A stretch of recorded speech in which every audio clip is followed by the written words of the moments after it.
오늘은 소유문자 19번 비참함의 상태에 대해서 살펴보도록 하겠습니다. 19번 비참함의 상태. 자, 19번에 소유문자 19번은 이렇게 질문하고 있습니다. 사람이 타락한 상태에서 비참함이란 무엇인가요? 사람의 비참함이 무엇인가? 이에 대한 답변입니다. 19번 함께 답변을 읽어보겠습니다. 시작. 모든 인류는 그들의 타락으로 하나님과 교제에서 끊어져서 그의 진노와 저주 아래 있고 살면서 모든 비참함을 면할 수 없고 죽게 되며 영원한 지옥의 벌을 받게 되는 것입니다. 그래서 여기서 이제 비참함이 무엇인가? 비참함의 가장 중요한 개념은 바로 하나님과의 교제가 끊어진다는 거예요. 하나님과의 교제, 즉 하나님과의 하나됨이 끊어지는 것. 하나님과 더 이상 상관이 없는 사람이 되는 것. 이것이 바로 비참함입니다.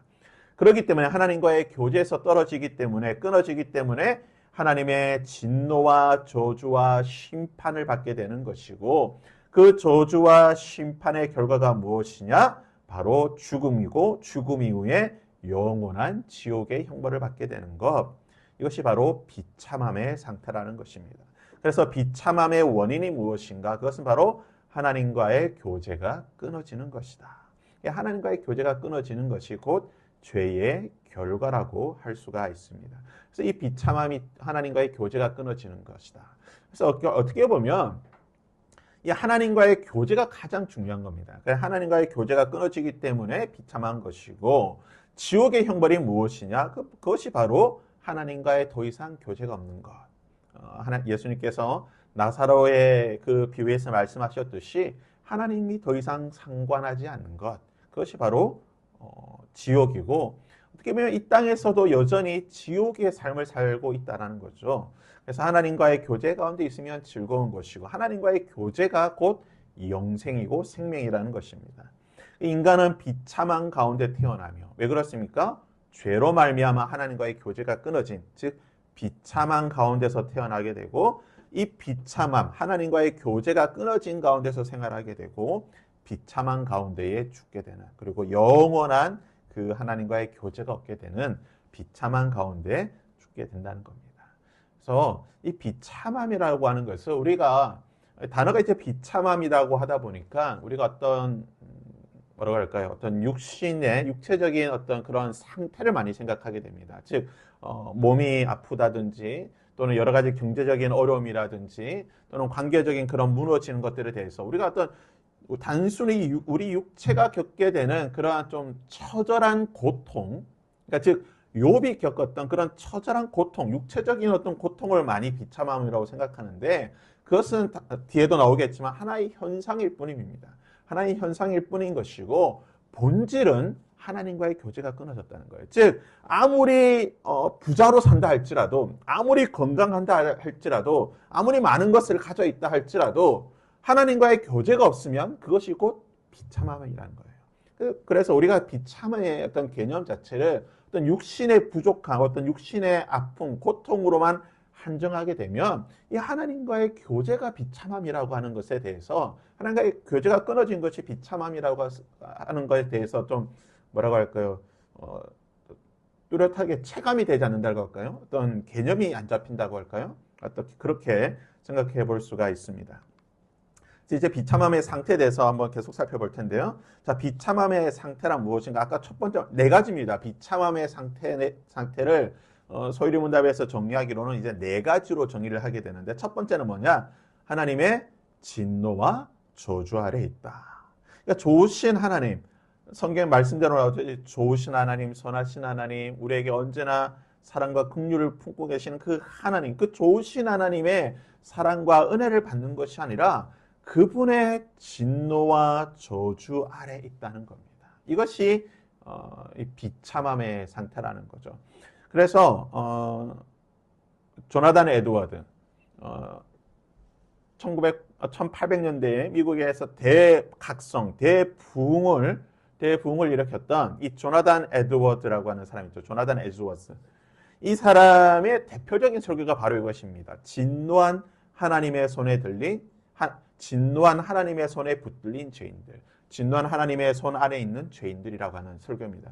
실제로 조나단 에드워즈가 이 설교를 행했을 때, 그가 거주하였던 그 뉴저지주나 그쪽 지역에서 이 설교를 행했을 때에 조나단 에드워즈의 이 설교를 듣고 수많은 사람들이 그냥 지금으로 치면 어떻게 뭐라고 할까요? 신비주의 운동처럼 보일 정도로 이 설교를 듣고 사람들이 다 거꾸로졌다는 거예요. 다 거꾸로지면서 두려움을 벌벌 떨면서 하나님의 진노와 심판이 마치 지금 임한 것처럼 그렇게 사람들이 경험을 했다라고 합니다. 그래서 조나단 에드워즈의 이 하나님의 진노와 심판이라고 하는. 근데 실상은 이 조나단 에드워즈뿐만 아니라 수많은 청교도 설교자들이나 또는 대부흥, 대각성의 시기에는 항상 나왔던 설교의 주제가 무엇이냐? 바로 이 진노한 하나님이라는 겁니다. 죄에 대해서 분노하시고 진노하시고 심판하시는, 죄인들을 심판하시는 그 하나님에 대한 설교들이 항상 이 대각성 운동, 큰 붕이 일어날 때는 언제든지 이러한 설교가 있었다는 것을 보게 됩니다. 1907년 조선 평양에서 대붕이 있을 때도 마찬가지죠. 그때도 그 붕이 운동이 있을 때 사람들이 다 자신의 죄에 대해서 공포에 두려워했고 자신의 죄를 다 고백하면서 사죄의 은총을 구했다는 것이 여러 가지 기록을 통해서 남아 있습니다. 어떻게 보면 이제 오늘날 한국 교회 가운데 참 많이 듣기 힘든 설교가 바로 이 죄에 대한 설교죠. 진노한 하나님, 저주와 심판을 말씀하시는 진노한 하나님에 대한 설교들. 미국에서 가장 큰 교회가 바로 이 레이크우드 교회죠. 휴스턴에 있는 레이크우드라고 하는 교회입니다. 휴스턴 그 농구팀의 전용 구장을 교회로 쓰고 있는 레이크우드. 지금은 정확하게 제가 몇 명의 성도인지 모르겠지만 한 10년 전에는 대략적으로 한 4만 명, 5만 명 이상 되는 성도들이 있던 교회라고 합니다. 이 교회의 목회자 바로 너무나 유명한 긍정의 힘이라고 한 책을 샀던 조엘 오스틴이라고 하는 목사죠. 이 조엘 오스틴의 목사의 설교의 특징은 바로 이거죠. 긍정입니다. 항상 긍정. 그리고 하나님의 복을 받는. 그래서 이 조엘 오스틴이 많은 신학자들이나 또는 많은 복음주의 계통에 또는 어떤 그런 뭐라고 할까요? 좀 성경적인 그런 성경의 어떤 그런 데 충실한 사람들의 비판을 받는 것 중에 하나가 뭐냐면 조엘 오스틴은 죄에 대해서 말하지 않는다는 거예요. 지옥에 대해서 말하지 않고 죄에 대해서 말하지 않는다는 거예요. 항상 복 받는 거, 천국, 행복 이런 것들만 이야기하기 때문에 이 사람은 복음이 아니다. 그래서 이 사람의 복음은 가짜다라고 많이 비판을 받고 있습니다. 실제로 조엘 오스틴이 자신의 인터뷰에서도 그렇게 이야기를 했어요. 인터뷰할 때 왜 당신은 뭐 그런 부분에 대해서 이야기하지 않느냐 했을 때 자신은 그것보다 이런 것들이 더 중요하다고 생각하기 때문에 이야기를 한다는 그런 인터뷰도 있습니다. 그렇지만 우리가 항상 균형을 취해야 됩니다. 복음이라고 하는 것은 항상 두 가지의 균형을 취해야 되는 거죠. 모세가 축복과 저주를 선포했던 이 마운틴 그린심 산과 에발산이죠. 이 세겜을 중심으로 좌우에 이 축복과 저주를 선포했습니다. 하나님을 말씀을 듣고 순종하면 복을 받을 것이고 하나님을 따르면 저주를 받을 것이라고 하는 이 두 가지를 항상 말했다는 것을 우리가 기억해 볼 필요가 있습니다. 그래서 너무 죄에 대해서만 이야기해도 좀 곤란하지만 그래서 교회 나오면 무조건 죄에 대해서만 이야기하면 얼마나 항상 불편하겠어요. 그렇다고 해서 항상 복 받는다 이것만 이야기해서도 안 된다는 거죠. 항상 두 가지를 좀 균형 있게 조화를 가지고 이야기하는 게 좀 중요합니다. 아무튼 하나님의 저주와 이 심판의 아래에 있다는 게 비참한 상태이고 두 번째는 사는 동안 비참함을 면할 수 없다는 거예요. 그래서 다양한 형태로 다양한 방식으로 이 비참함이 주어진다는 겁니다. 조금 전에도 말씀드렸지만 건강하다고 해서 뭐가 잘 된다라고 해서 비참함이 없다는 게 아니죠. 이 비참함이라는 것이 하나님과의 교제가 단절이기 때문에 아무리 건강해도 하나님과의 교제가 단절되어 있으면 그 영혼의 공감이 있는 것이고 영혼의 목마름이 있는 것이고 해결할 수 없는 어떤 무언가의 답답한 영적인 그런 공고함들을 겪게 된다는 겁니다. 그래서 사는 동안 비참함을 면할 수가 없습니다. 그리고 비참함의 상태 세 번째는 죽는다는 거죠. 인간은 죽습니다. 죽음은 타락으로 인해 우리에게 주어진 비참함의 한 형태입니다. 인간은 영원한 생명을 약속받을 존재로 창조되었지만 죽음은 인간에게 주어진 최고의 형벌이라는 것이죠. 그래서 모든 인간은 다 죽게 되는 겁니다. 하나님께서 죄를 지은 인간에게 말씀하신 가장 큰 심판이 무엇이냐? 바로 죽음이라는 겁니다. 그래서 죽음이 비참함의 어떤 최절정 클라이막스라고 할 수가 있습니다. 네 번째 비참함의 상태는 영원한 지옥의 고통을 받게 된다는 거예요.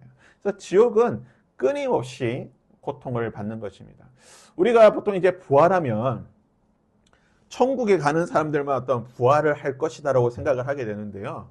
그렇지 않죠. 어떤 그런 이 소위 말하는 이제 부활체라고 할까요? 이것은요.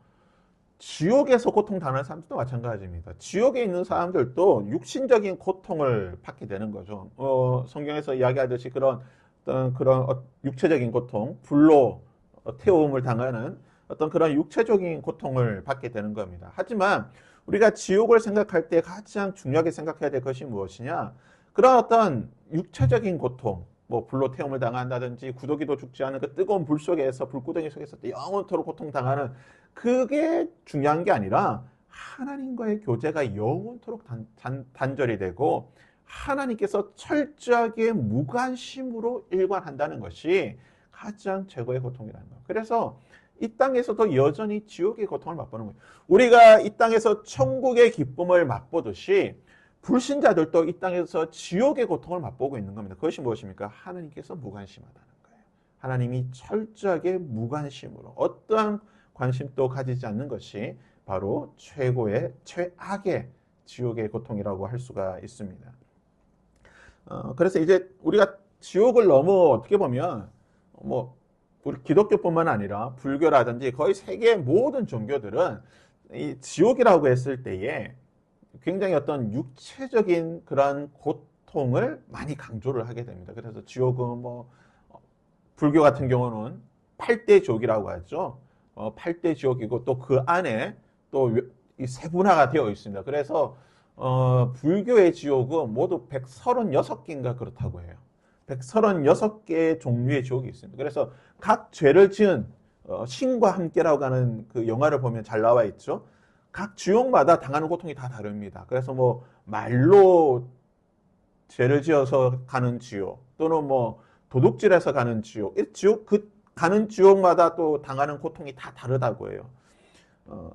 단테가 지었던 이 신곡이라고 하는 이 책에 보면 기독교적인 어떤 그 당시 중세 천주교가 가지고 있던 지옥관이 있습니다. 조금 모두는 9단계로 구분하고 있습니다. 그리고 그 9단계가 굉장한 큰 육체적인 고통을 주고 있다라고 다 이야기를 하고 있습니다. 그래서 인류는 이 지옥이라고 했을 때 굉장히 좀 육체적인 고통에 많이 집중하지만 성경에서 지옥을 말할 때 예수님도 그렇지만 성경에서 지옥이라고 했을 때는 구약적인 개념은 없고 신약에서 거의 이제 이 개념이 확립이 되었지만 신약에서 말하고 있는 이 지옥이라고 하는 것은 육체의 고통을 그렇게 강조하지 않습니다. 예수님도 썩 육체의 나사로의 비유에서 말씀하셨지만 육체적 고통은 그렇게 많이 강조하지 않습니다. 육체적 고통이 있긴 있지만 그것이 중요한 게 아니라 하나님이 더 이상 관심이 없는 하나님의 무관심, 하나님의 사랑과 자비와 긍휼이 단 1도 없는 물 한 방울 주지 않는 그 하나님의 자비가 없는 곳이 그런 것들이 어떤 지옥의 고통이다라고 생각을 해야 됩니다. 그래서 지옥이 어디에 있을까? 지옥이 어디에 있다고 생각합니까? 지옥이? 천국과 지옥이 어디에 있을까요?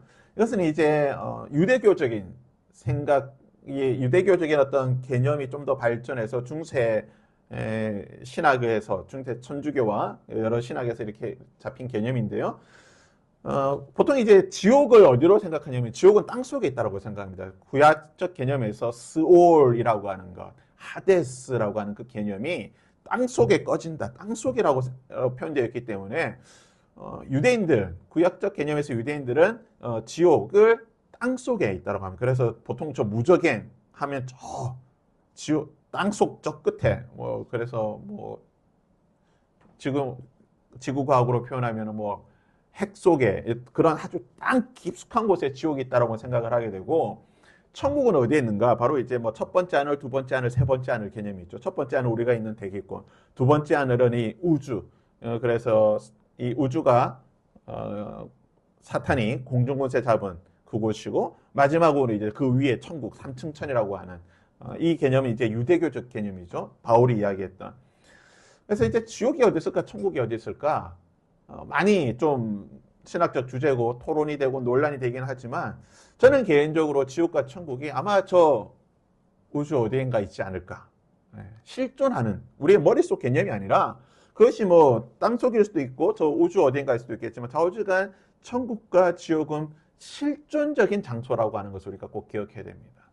그래서 뭐 우리의 영혼이 가니까 뭐 어떤 곳이 뭐 이렇게 뭐 추상적으로 자꾸 우리가 생각하는데, 천국과 지옥은 실존적인 개념, 실존의 장소라고 하는 사실을 우리가 꼭 기억을 해야 됩니다. 그래야지 천국에서 맛보게 되는 기쁨과 지옥에서 당하는 그 고통이 더 확실하게, 더 체감적으로 느껴진다는 거죠. 그래서 불교의 지옥과 천주교, 이제 기독교의 지옥. 자, 여러분 어디가 더 빡세다고 생각할까요? 소위 말해서 이제 빡세다고 표현이 되어 있지만, 불교에서 말하는 지옥과 천주교에서, 기독교에서 말하는 지옥, 어디가 더 고통스러울까? 불교에서의 지옥은요, 언젠가는 끝이 납니다. 불교의 지옥은.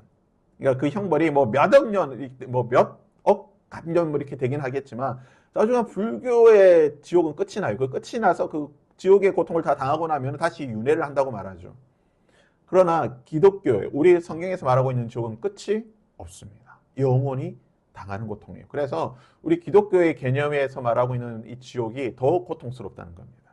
더 엄청난, 나오지만 영원히 고통받게 되는, 영원한 고통을 당하는 것이 지옥이라는 겁니다. 그래서 단테의 신곡에 보면 이렇게 표현하고 있습니다. 나를 지나가는 사람은 슬픔의 도시로, 나를 지나가는 사람은 영원한 비탄으로, 나를 지나는 사람은 망자에 이른다.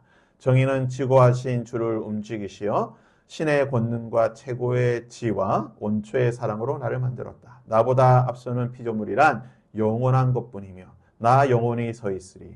여기에 들어오는 자 희망을 버려라. 이 지옥문 앞에 이런 글이 써 있다는 거예요. 희망을 버려라는 거예요. 끝이 없다는 겁니다. 영원한 고통을 당한다는 겁니다. 세상 사람들이 이렇게 말하죠. 우리도 착한데 종교도 결국은 하나님도 착하게 살아서 복 받으라고 하는 거 아니냐. 오히려 교회 다니는 사람이 더 나쁜 짓을 많이 한다. 예수 믿고 나서 더 일이 안 되고 비참해지는 경우도 많더라. 이렇게 이야기합니다. 그렇지만 이 모든 것은 뭡니까? 현상인 것뿐이에요. 성경은 현상을 말하긴 하지만 성경이 더 중요한 것은 본질이라는 겁니다. 그래서 비참함의 본질이 무엇이냐? 신자든 불신자든 비참함의 본질이라고 하는 것은 바로 하나님과의 교제가 끊어진 상태라는 겁니다. 그래서 우리가 단순히 눈에 보이는 현상만 봐서는 안 됩니다. 그래 반대로 생각하면 교회 다니면 사업이 잘 되고 인생이 펴고 건강 축복을 받는다. 이것도 물론 현상적인 겁니다. 그런 경우도 있습니다. 그렇지 않은 경우가 더 많다라고 하는 사실을 우리가 알아야 되는 거예요. 그러니까 현상을 너무 강조하면 현상이 안 이루어지면 낙심하게 되는 거죠. 아니 전도할 때 예수 믿으면 복 받는다 했는데 예수 믿어 보니까 복을 못 받아. 오히려 사비도 안 되고 힘들어요. 그러면 낙심하게 되는 거죠. 뭐야 이런 예수 믿을 필요 없다 라고 하게 되는 겁니다. 그래서 현상만 강조하고 현상만 봐서는 안 되는 거예요. 우리가 예수 믿고 잘 된다는 게 뭡니까? 하나님과의 관계가 회복되는 것이고 하나님과의 교제가 회복되는 것입니다. 하나님 안에 거하고 하나님이 우리 안에, 우리가 하나님 안에 거하게 되는 교제의 회복이, 이것이 참된 복이라는 거예요. 그래서 너무 현상만 강조해서는 안 된다는 거죠. 우리 본질을 반드시 기억해야 됩니다. 하나님의 경고와 진노는 여전히 현재 진행형입니다. 나중에 회개하지, 죽기 전에 예수 믿지, 십자가 강도처럼 마지막에 믿으면 되지, 이렇게 말하는 사람들이 많아요. 지금은 내 마음대로 살다가 개세라 세라 될 대로 되라 뭐 마음대로 살다가 죽기 전에 믿으면 되지. 죽기 전에 그런 분위기 따라가죠. 마음껏 살다가 실제로 그런 사람들 많습니다. 전도하다 보면, 이야기하다 보면, 아니, 뭐 지금은 내 살고 싶다가 하다가 나중에 죽기 전에 믿으면 되지. 뭐 지금부터 예수 열심히 믿느냐라고 말하는데요. 중요한 것은요, 우리의 이 비참함이 끝나는 날이 언제인지 알 수 없다는 거예요. 종말에 대해서 우리가 알 수 없다는 겁니다. 우주적인 종말도 우리가 알 수 없지만 개인적인 종말도 언제 끝날지 알 수 없다는 것이 성경의 진리입니다. 그러기에 뭡니까? 기회에 있을 때에 하나님을 믿어야 되는 것이고 기회에 있을 때에 은혜를 받아야 된다는 것입니다. 불현듯 우리에게 이 종말이 찾아오기 때문입니다. 어떤 행동을 갑작스럽게 하는 거죠. 우리의 개인의 종말이 불현듯, 우주적인 종말도 불현듯 오지만 개인의 종말도 불현듯 찾아오게 되는 것입니다. 그래서 재난과 사고를 어떻게 이해해야 되는가? 아니, 우리가 이런 경우들을 많이 있잖아요. 예를 들어서 무슬림, 뭐 불교국, 뭐 태국이나 또는 뭐 인도나 이런 데서 큰 뭐 사고가 일어나서 수많은 사람들이 죽고, 또 무슬림 얼마 전에도 지금 메카 성지 순례하는 사람들 중에서 이 더위에 인해서 죽는 사람들도 있고, 몇 년 전에는 메카 사원에 공사하는 기중기가 무너져서 수백 명이 죽었습니다. 이런 재난과 사고에 대해서 어떻게 이해를 해야 되는가? 우리가 때로는 이제 불신자들은 그 사람들에게 하나님의 형벌이다. 야, 봐라, 예수님 안 믿으니까 하나님께서 벌 주셨다라고 하지만 믿는 자들에게 만약에 이런 재난과 사고가 있으면 어떻게 됩니까? 예를 들어서 비행기가 추락을 했습니다. 그래서 한 200명의 사람이 타는 비행기가 추락해서 죽었다고 생각해봐요. 그 가운데는 믿는 자도 있고 안 믿는 자도 있어요. 안 믿는 자는 형벌이라고 말할 수 있지만 잘 믿는 사람, 하나님 잘 믿던 사람이 비행기 추락해서 죽으면 우리는 그것을 어떻게 이해를 해야 되는가? 믿는 자들에게 재난과 사고가 임했을 때에 우리는 어떻게 그것을 이해해야 되는가? 우리가 한 가지 기억해야 될 것은 하나님의 은혜가 일반 은총이 믿는 자와 불신자, 햇빛과 공기와 비가 믿든 믿지 않든 모두에게 동일하게 임하듯이 재난과 사고라고 하는 것 역시 신자든 불신자든 다 일어날 수 있다는 것을 먼저 우리는 기억해야 됩니다. 또 하나는 기억해야 될 것은 무엇이냐? 이것이 죄에 대한 형벌인가? 아닌가? 확신할 수 없다는 거예요. 두 가지 답니다. 죄에 대한 형벌일 수도 있고 하나님의 경고일 수도 있습니다. 우리가 이 두 가지를 다 포함하고 있다는 사실을 반드시 기억해야 되는 거예요. 그래야지만 우리가 실수를 하지 않습니다. 형벌인지 경고인지는 우리가 명확히 알 수 없다는 거예요. 누가복음 13장 1절에서 5절까지 보면 예수님께서 이렇게 말씀하셨습니다. 그때 마침 두 사람이 와서 빌라도가 어떤 갈릴리 사람들의 피를 그들의 제물에 섞은 일로 예수께 아뢰니 대답하여 이르시되 너희는 이 갈릴리 사람들이 이같이 해받음으로 다른 모든 갈릴리 사람보다 죄가 더 있는 줄 아느냐? 너희에게 이르노니 아니라. 너희도 만일 회개하지 아니하면 다 이와 같이 망하리라. 또 실로암에서 망대가 무너져 치어 죽은 18사람이 예루살렘에 간 다른 모든 사람보다 죄가 더한 줄로 있는 줄 아느냐? 너희에게 이르노니 아니라. 너희도 만일 회개하지 아니하면 다 이와 같이 망하리라. 그러니까 재난과 사고가 죄에 대한 형벌일 수도 있다는 거예요. 있지만 동시에 믿는 자들에게 주는 또는 믿지 않는 자들에게 주는 하나님의 경고일 수 있습니다. 그래서 우리는 어떤 태도를 가져야 되는가? 섣부르게 판단해서는 안 됩니다. 우리가 쉽게 섣부르게 판단하게 되면 어떤 사람이 되냐? 무례한 그리스도인이 되는 거예요. 상당히 무례한 그리스도인이 됩니다. 제가 지난번에도 말씀드린 예화인데요. 화제로 순직한 소방관과 무례한 목사라는 이 예화를 본 적이 있습니다. 한 아이의 아버지가 죽었습니다. 소방관이에요. 근데 이 화재를 진압하다 죽었습니다. 근데 이 아이가 교회를 다녔는데 이 목사님이 와서 이 아이를 위로하면서 했던 설교가 무엇이냐? 아버지가 예수 안 믿었기 때문에 불타는 지옥이 있다. 이런 설교를 했다는 거예요. 얼마나 무례합니까? 지금 사랑하는 아빠가 화재 진압하다가 죽었는데 그 아이 앞에서 아무리 그게 성경의 진리라고 할지라도 그렇게 말해서는 안 된다는 거예요. 그러니까 섣부르게 우리가 너무나 쉽게 이야기하고 기독교인이 판단하는 경우가 많다는 겁니다. 그러다 보니까 우리는 무례한 그리스도인이 됩니다. 그래서 우리는 하나님의 오래 참으심에 감사하며 자신을 돌아보아야지, 그리고 사고와 재난을 당한 자를 위로하는 자가 돼야지 쉽게 이 사람 죄 지었으니까, 또는 무슬림들 당연히 저렇게 하나님 안 믿으니까 벌 받는 거다. 우리 그렇게 쉽게 판단해서는 안 된다는 겁니다. 그래서 무례한 그리스도인 기독교에 대한 책들도 있죠. 이 사진이 굉장히 유명한 짤이죠. 아무리 우리가 복음을 전한다 할지라도 저렇게 타 종교에 대해서 이렇게 이런 무례한 모습을 가져서는 안 된다는 거죠. 그래서 오늘 한국 교회가 많이 지탄받는 이유가 무엇입니까? 너무 무례하다는 거예요. 이런 짤도 유명합니다. 예수님께서 이렇게 가르친 적이 없다는 거예요. 그렇죠. 복음은 이렇게 가르치지 않습니다. 복음은 상당히 이렇게 우리에게 무례하라고 절대로 가르치지 않죠. 간디가 했던 유명한 말이 있습니다. 당신들이 믿는 그리스도는 좋다. 그러나 기독교인들은 싫다. 당신들 그리스도인들은 당신들이 믿는 그리스도와 너무나 다르다. 그러니까 예수님의 가르침과 우리가 너무 다르게 산다는 거예요. 너무나 무례한 경우가 많다는 겁니다.